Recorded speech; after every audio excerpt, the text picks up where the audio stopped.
Bienvenue dans Octopus, le podcast Made in Belgium de la LIFRAS, Ligue francophone de recherche et d'activités subaquatiques. Ici, on prend une grande inspiration et on plonge ensemble dans l'univers fascinant du monde subaquatique. Ajustez votre masque, réglez vos palmes, Octopus commence maintenant. Bonjour Pierre. Bonjour Mickaël. Alors Pierre, tu es responsable pédagogique et médiateur scientifique à l'Aquarium Muséum de Liège et c'est ici que l'on fait ce podcast. Et tu vas nous parler aujourd'hui du homard. Le homard, effectivement, le homard européen.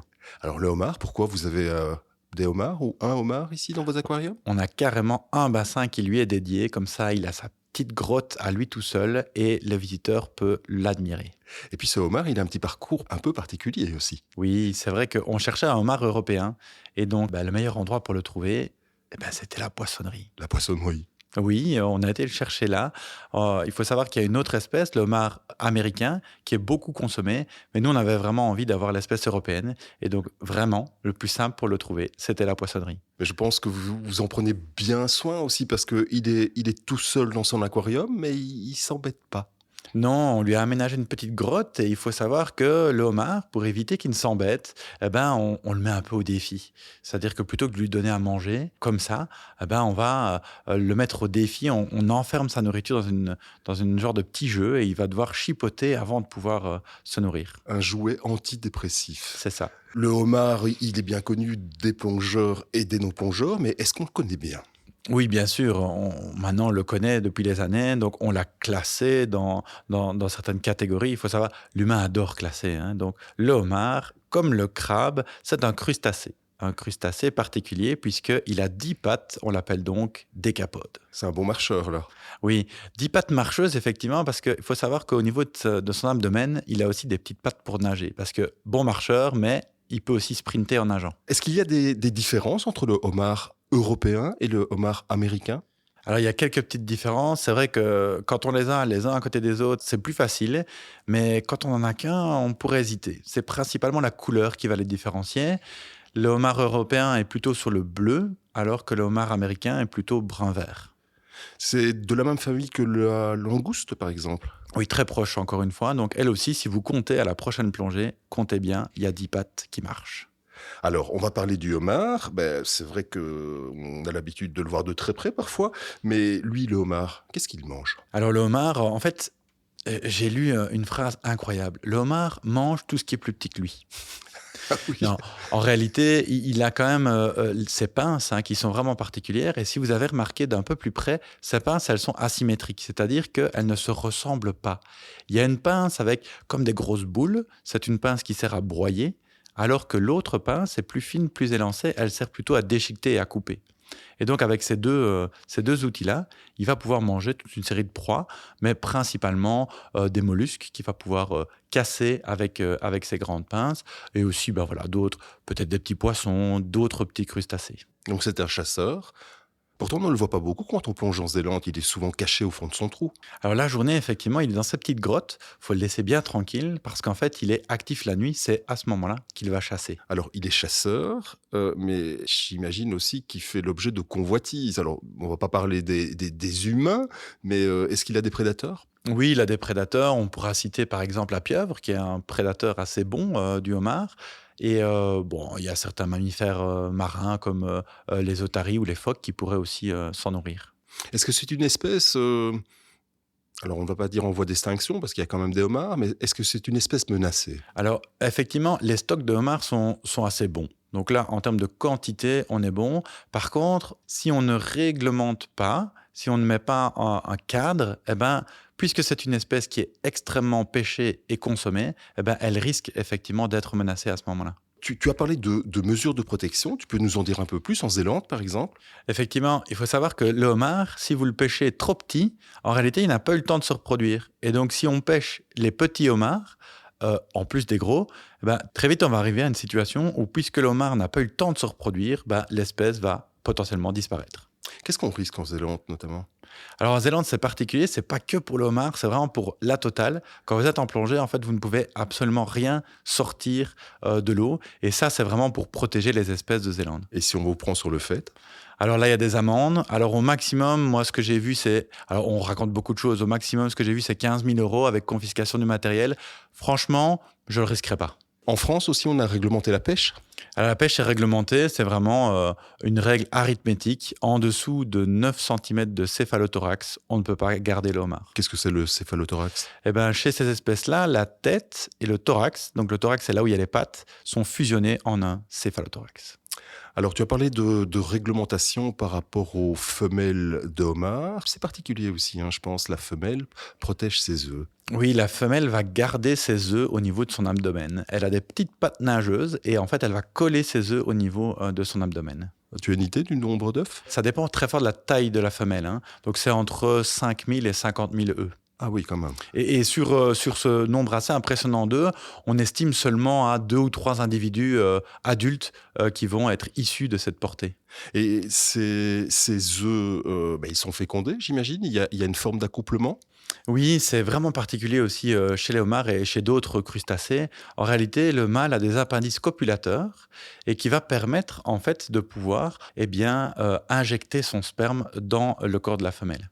Attends, des appendices copulateurs, moi je vois pas, quand je vois un homard devant moi, je vois pas à quoi ça ressemble. Sous son abdomen, en fait, la première paire de pattes nageuses est transformée en petits tubes et il va pouvoir comme ça pénétrer la femelle, mais il ne le fait pas n'importe quand, il est malin, il attend la mue. Juste à la suite de la mue de la femelle, la carapace est un peu molle et donc c'est le moment pour pouvoir féconder la femelle. Alors les larves, après éclosent, qu'est-ce qui se passe après? Elles restent dans l'océan et vont se nourrir en fait de ce qu'elles vont trouver dans le plancton, donc des plus petites proies, du phytoplancton, du zooplancton, et les larves vont muer. Déjà plusieurs fois en étant planctoniques, et après, dans mes souvenirs, 4 ou 5 mues. En réalité, ça ressemble vraiment à un petit homard. Donc là, on a une mue particulière où l'individu ressemble à un petit homard, et là, il va se poser sur le fond, trouver une petite cachette et commencer sa vie de homard. Et ce phénomène de transformation, justement, de mue, il va durer toute sa vie. Toute sa vie, il va muer, effectivement. Il y a la mue particulière dont je parlais maintenant, c'est la métamorphose, parce qu'on passe d'un stade de vie dans l'eau, planctonique, à un stade de vie posé sur le fond, benthique. Et après, alors, il va muer toute sa vie. Plus le temps avance, moins il y a de mue, mais il va muer toute sa vie. À quelle fréquence va-t-il muer? Alors, ça dépend un petit peu. Je sais que la première année, on est sur une dizaine de mues, et puis la deuxième année, seulement 3-4 mues, et puis ça ralentit, mais il va muer toute sa vie. Et quand tu dis toute sa vie, quelle va être justement la durée de sa vie? C'est un animal qui vit longtemps, je pense. Alors en moyenne, on a 15-20 ans, ce qui est déjà pas mal, mais on a des indices d'individus beaucoup plus vieux. Par exemple, on parle de 50 ans. 50 ans. Alors moi, j'ai même lu qu'on a pêché un homard de 20 kilos qui faisait 1 mètre au Canada. Tu t'imagines? C'est probablement l'autre espèce, mais comme elles sont très proches, c'est vrai que ça fait une belle bête. Mais vous, ici au musée, vous avez plus ou moins le même individu aussi. Alors, pas à l'aquarium. À l'aquarium, là, on est sur des individus plutôt classiques. C'est vrai que la taille, souvent, c'est plutôt 25-30 cm. On a la chance d'avoir, en fait, une mue d'un individu exceptionnellement grand, 81 cm. Donc ça, c'est vraiment exceptionnel. Aujourd'hui, je ne pense pas qu'on retrouverait encore des individus si grands dans la nature. Comment ça se fait qu'il y a une telle longévité chez cette espèce? Alors voilà, l'espérance de vie, c'est toujours une grande question, mais un indice peut-être quand même, c'est le fait que le homard vit dans une eau qui est tempérée, c'est-à-dire qu'une eau qui est pas aussi chaude que ce qu'on peut trouver sous les tropiques, et donc le métabolisme, c'est-à-dire finalement le fonctionnement du corps est plus ralenti. Et on sait que dans les espèces tempérées, on peut avoir des espérances de vie comme ça qui sont beaucoup plus longues. Tu viens de dire qu'on ne retrouve plus des individus de cette taille. Pourtant, la population se porte bien. Il y a même une forme de recolonisation de la façade atlantique. Les mesures, par exemple, telles qu'on les trouve en Zélande avec ces récifs artificiels, ça peut aider? Bien sûr, le fait de reconstituer un habitat favorable, ça va aider le homard à être présent en quantité. Mais malheureusement, la pression de pêche est toujours là. Et donc, même si une zone est protégée, la zone d'à côté ne l'est pas. Et les quotas de pêche sont là, mais on peut pêcher le homard. Les tailles minimales sont là. Quand je suis un grand homard, sur ma vie, j'aurais eu plus de probabilité de me faire pêcher. Alors, il n'y a pas que la surpêche, malheureusement, il y a aussi la pollution. Ce sont des animaux qui mènent une vie benthique, c'est-à-dire qu'ils vivent sur le fond. Est-ce qu'il n'y a pas de problème d'assimilation de métaux lourds, par exemple?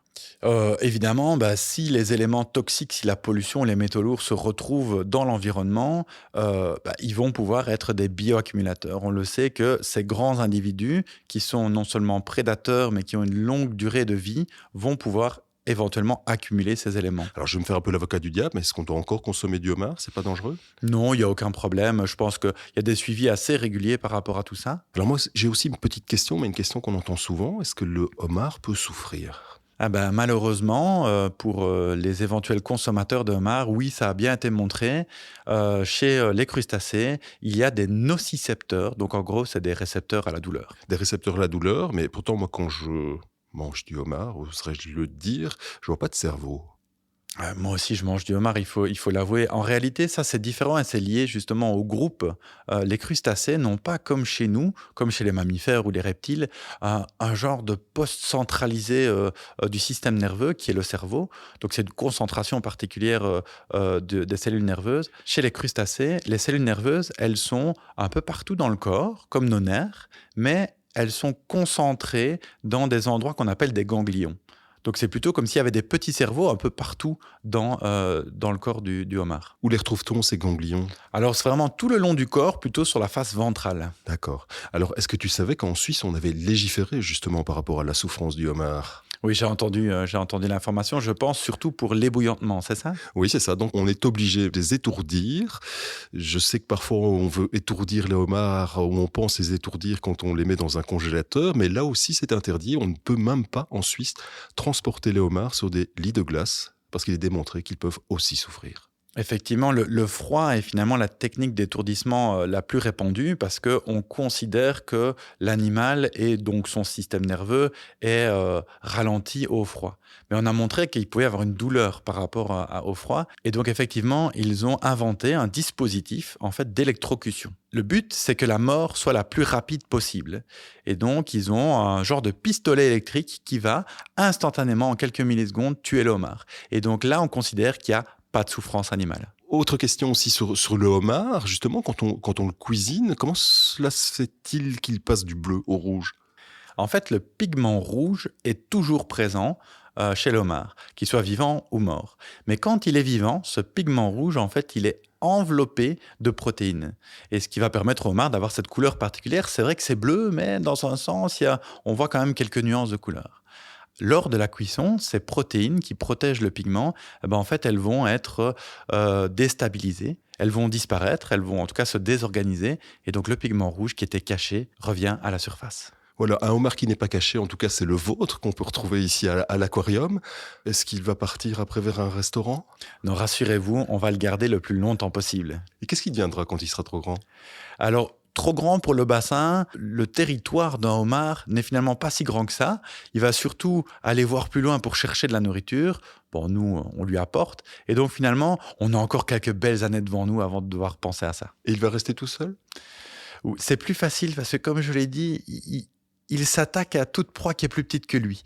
Et comme il fait déjà une trentaine de centimètres, il y a beaucoup de proies potentielles qui pourraient être plus petites que lui. Et on va lui souhaiter une longue vie, en tout cas. Ah oui, avec plaisir. Merci Pierre. Merci à toi. Cette interview a été menée avec curiosité et passion par Michael Leclerc. À la réalisation, Pierre Vandenbroek, avec le soutien technique de Focus Live. Merci de nous avoir écoutés. On se retrouve très bientôt pour un prochain épisode.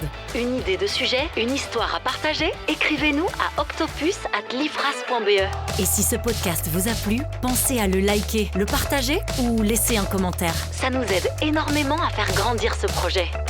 À bientôt!